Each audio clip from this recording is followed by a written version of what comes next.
Hey everybody, this is JoshSuth with iCCup TV, and I'm here with Raelcun, and we're going to cast this best of three between the notorious Protoss streamer Orb and everybody's favorite commentator Day9.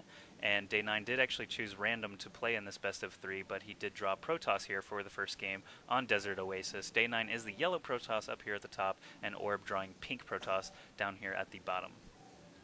Yeah, and of course, or wearing the pink because real men wear pink in StarCraft 2.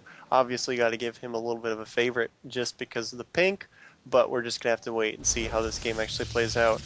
I do remember now how this wound up on Desert Oasis. They were both being very, very wishy-washy and not choosing a map.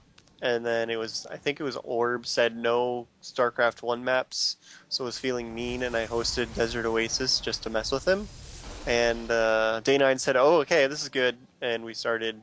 So game one was on Desert Oasis. It was my fault, and I'm very proud of that actually, because it was fun. Yeah, here we go. Both players starting off with their pylons the same distance away from their nexus, which is kind of weird, but I guess standard. And both players actually dropping a gateway within 5 or so seconds of each other. Orb actually a little bit behind Day9, and these probes are going to walk right past each other, so they know exactly what's going on as Orb walks around Day9's base. But this best of three is being played, or was played actually, for the iCCup TV Extravaganza, which took place the night before the beta went down for Phase 1. And that was a 34-hour cast by Raelcun, by the way. Yeah, this was before it got really late into the cast, so I was actually like awake and lucid at this point. It was the first night, so we were only at about I think we were 10 hour 8 or 9 or so. Really? I thought this Yeah. was after 12, after midnight, and we started at 5 p.m. Yeah, we started at 5, so 7 hours. midnight minimum. would be 7 hours, so... Oh yeah, you're right. What am I thinking? Oh well. Math fail there by No, Josh. I was thinking 12 p.m. is obviously 12 hours without even attempting to do any math. But anyway, both players dropping their cybernetics core almost around the same time again. So both builds actually a little bit mirrored here. Day9 drops that second gas just a little bit before Orb. There he goes with his. Orb actually tried to steal that gas. There were 2 impressions of the assimilator there, and Day9 barely got his gas up before Orb got in there to steal it. So I did not actually notice that when we were casting this the first time. So, like, epic timing there by Day9.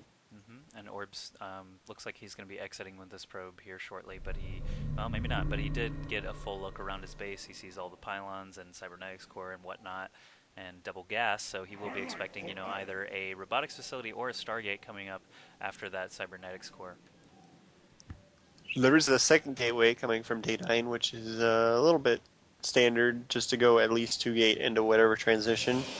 On this map, you could probably get away with not doing it, but on some of the smaller maps, probably better to get that second gateway, just so you have a few more units to defend against any sort of really, really early pushes with stalkers or really anything, because we do see Orb going 1 gate robotics facility, which is a bit off standard, but taking into account the fact that, it is Desert Oasis, and there are those pings.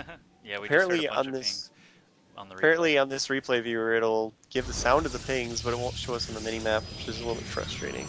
Yeah, and Day9 did just lose his scouting probe, but not big deal. He did get a chance to see that robotics facility anyway, so Day9 knows exactly what's up. His Stargate is actually being built behind his mineral line over here, and so he is basically building a different set of units than Orb, and air obviously beats anything that comes out of the robotics facility because none of them can hit air at all, whether it be Immortals or Colossi. Yeah, and Colossi can get taken down by Phoenixes, and Immortals can get lifted by Phoenixes. Like, going Phoenixes is actually a kind of a soft counter to Immortal builds, just because it's like, okay, he's rolling in with his Immortals, oh, they just got lifted up. Oh, wait, the attacks from the Phoenixes don't trigger hardened shields. Oh, wait, that Immortal's dead. Oops. Yep. So. And this Phoenix and Observer, Phoenix of Day9 and Observer of Orb cross paths here in the middle. Day9, I'm going to take his vision. He does get a good look at everything in Orb's base before he's chased off by those couple of stalkers, and he's just going to hang around with this Phoenix and be annoying with it all game, I have a feeling. Oh yeah, There's because another Phoenix coming out now too. seeing that robotics bay as well, he's probably just going to keep making phoenixes as well, just because they're such good. They're really good for harassing colossi. They're quick, they're fast. They can get in there, lift up a couple of stalkers, so there's no anti-air, and they just power down the colossi. And then without colossus or stalkers, he'll be able to move in with basically any ground army and be like, okay, I win, GG. Hmm. And in the middle of the game, before any of that, once he gets a decent number of them, he can obviously just start lifting up probes and being super annoying so that he can't leave his base. So Phoenix is overall super annoying in PvP. That's the lesson. Right, and Day 9 has seen the robotics bay and everything, so he can more than likely assume that that Colossus is going to be popping out rather than an Immortal. And Orb really has not. I mean, he's gotten a full look at Day 9's base as well with that Observer, so he knows basically he's up against Tier 1 Gateway units and Phoenixes up to this point. But building actually. After that first Colossi is done, we'll have to see if he transitions to more Stalkers and Sentries to try and battle off these Phoenixes, or if he makes. Oh, he is making another Colossus right now out of that facility. Yeah, and he's still not making the actual range upgrade on the Colossus, which does hint that he's not looking to move out for quite some time, as moving out without the range upgrade is actually rather silly, seeing as they are much, much less effective without that range upgrade. They gain like 3 range, which is actually quite ridiculous, seeing as most of the other range upgrades is like 1 or 2. So it's a very, very significant range increase, especially since it allows the Colossus to stand much further behind the Stalkers instead of standing on top of the Stalkers, as they Look, do without. look at these Phoenixes now in the probe line of Orb, just picking up and lifting all these probes one after another, destroying them basically, and killed a Stalker there that was warping in as well. And he is just going to run away after scoring a lot of free kills, basically. Yeah, and I actually did not know you could do that. That's really cool that he saw the Stalker warping in. I don't know if he did that on purpose or if he's just randomly clicking in Grabbing, the yeah. probe line and he managed to actually just accidentally grab the Stalker that was warping in and just one of those accidental pro moves that sort of happen when you're just doing a really good play anyway.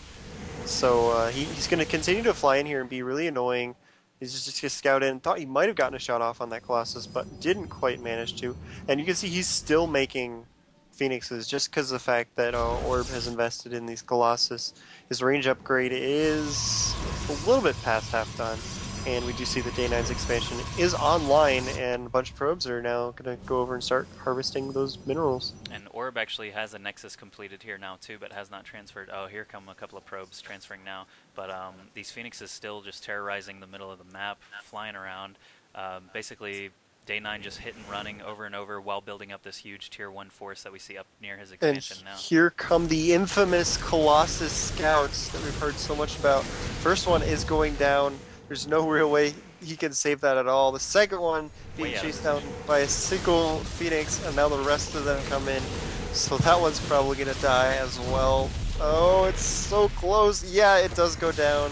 And now it's just the Stalkers.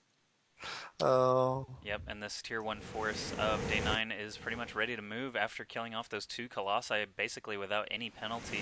Day 9's in a huge position now to try and get his army over there as quickly as possible before any more Colossi show up. There is one training now at the robotics facility of Orb. Orb did tack on 3 more gateways there in his main, but has not made them into warp gates until right now, as I say it. And these Phoenixes are back in the probe line, lifting Stalkers, lifting probes, decimating Orb's economy, and this cliff position here is so great for him because he has not lost a Phoenix all game as far as I've seen. Have you? No, he hasn't. And He's actually done a really good job of moving them out before most of them even take any shield damage. A couple of them have actually moved down into low health, and it looks like he might lose a few here, as he just lost about 2, maybe 3. But then he just lifts up all the Stalkers. He's like, you know what? I'm not going to have any of that. And forces GG to...